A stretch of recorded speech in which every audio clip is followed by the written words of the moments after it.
जो जस करहि सो तस फल जो जस करहि सो तस फल दाता। पून कौ सुख दुख कर दाता। पून कौ सुख दुख कर दाता। पून कौ सुख दुख कर दाता। पून कौ सुख दुख कर दाता। निज कृत कर्म भोगे सब निज कृत कर्म भोग सब गाता। निज कृत कर्म भोग सब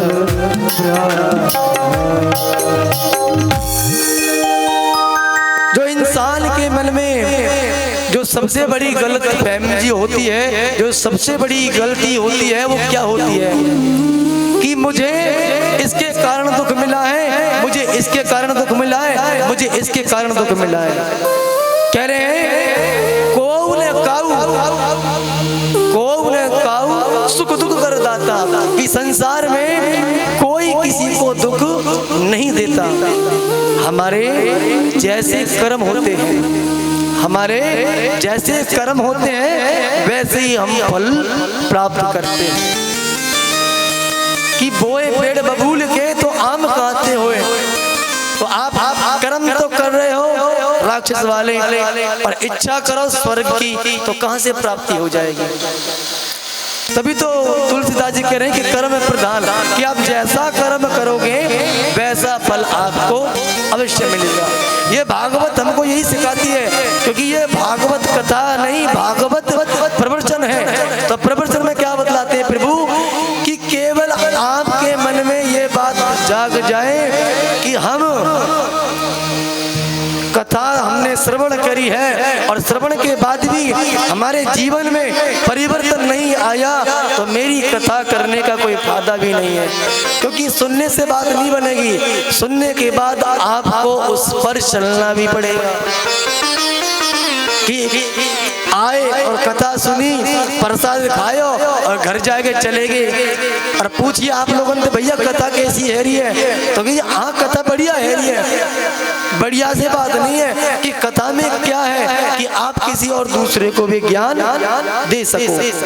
क्योंकि अगर आपके किसी छोटे से ज्ञान से अगर किसी का जीवन बदल सकता है, तो सबसे बड़ा पुण्य आपको मिलेगा। क्यों? कि जो इंसान गलत कर्म पे चल रहा था, आज वो अच्छे कर्म पे चल रहा है। कि भाई उसने मुझे बताया था कि भाई तू चुलकाना धाम जा, वहाँ बाबा की गांठ मार का, वहाँ तेरी इच्छा पूर्ण होगी। कि भैया हनुमान नगर में जा, वहाँ श्याम बाबा का मंदिर है, वहाँ अगर कोई परेशानी हो झाड़ा लगवाओ और आपकी परेशानी दूर हो जाएगी। तो किसी ना किसी के माध्यम से अगर कोई सत्कर्म करता है, तो उसको जैसे कि हम कोई मकान बेचते हैं, तो उसमें कमीशन मिलता है बिचवाने वाले को, जो बीच में होता है। कोई शादी करवाता है तो उसके बीच में होता है बिचौलिया। बच्चों शांति बना करके रखो, प्रेम से बोलो जय जय श्री, जय जय श्री। अरे पीछे वालों कुछ करके ढालो भैया, ये कुर्सी को जो मामला है ना, यहाँ बड़ी लड़ाई बाज है, और तुम बैठ गए कुर्सी पे, तो यहाँ सोच रहा हो हम तो बड़ों कोई है ही ना जी। कहो जय जय श्री। हाँ जी।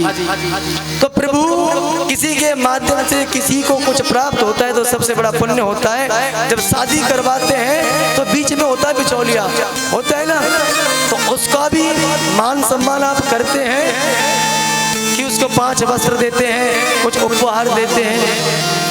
तो इसी प्रकार से आप किसी को सत्कर्म की ओर लेके जाओगे तो आपको कमीशन अवश्य मिलेगा। और कमीशन किस प्रकार का मिलेगा आपको? भगवान के नाम जाप का।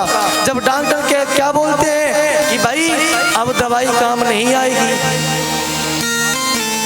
अब दवाई काम नहीं कर रही, काम तो केवल दुआ करेगी। सबसे बड़ा लोग भगवान को मानते हैं डॉक्टर को, और जब वो डॉक्टर भी हाथ कहते हैं प्रभु अब अगर इसे कोई बचा सकता है, अगर इसके अच्छे कर्म होंगे, अगर इसने दुआ अगर कमाई होगी तो ये बच सकता है। तो कभी कभी आप लोगों के साथ भी ऐसे हादसे हुए होंगे जिसमें आपका मन ये बोलता होगा कि आज तो हमको भगवान ने ही बचाया है, कि आज तो हमको प्रभु ने ही बचाया है, आज तो हमको गोविंद ने ही बचाया है। वो इसलिए कि आपका, आपके पितरों का थोड़ा बहुत जो आशीर्वाद था उसकी वजह से आप बच गए, पर ये नहीं है कि वो ही चलता रहेगा। ये जीवन है, जितना सत्कर्म आप करते रहोगे इतने ही आपके जीवन से अंधकार दूर होंगे। और थोड़ा मैं आपको गहराई से समझा देता हूँ। जैसे एक दवाई होती है देसी,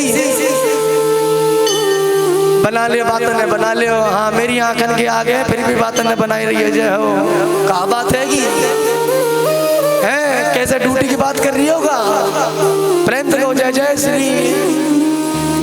देखो ये क्या होता है कि 3-4 घंटे की ये कथा हुआ करती है, ज़्यादा नहीं हो, क्योंकि मुझे पता रहता है आप लोगों का समय, जितने समय से आप आओगे उसी समय से आपको छोड़ देंगे। अब चलो आप दोनों बात कर रहे हो, कोई दिक्कत ना कर सको, 100 बात होती है, कोई इम्पोर्टेंट भी हो सके, पर ऐसी बात करो कि किसी तीसरे को